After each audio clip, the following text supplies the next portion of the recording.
kan mungkin belum juga menjadi satu sikap final kan. Saya kira Pak Sutioso kan juga mengetahui bahwa proses untuk amnesti itu harus ada pertimbangan dari DPR.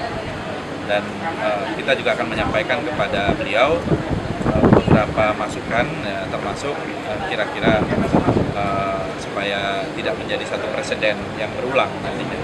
Pak, jika tidak diberikan amnesti, apakah dinilai akan ditangkap?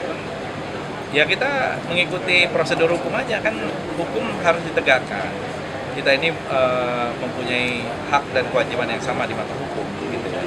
Kalau misalnya tidak melakukan tindak kriminalitas ya tidak bisa dihukum. Tapi kalau ada tindakan kriminalitas ya harus diproses hukum. Saya kira itu juga. Ya.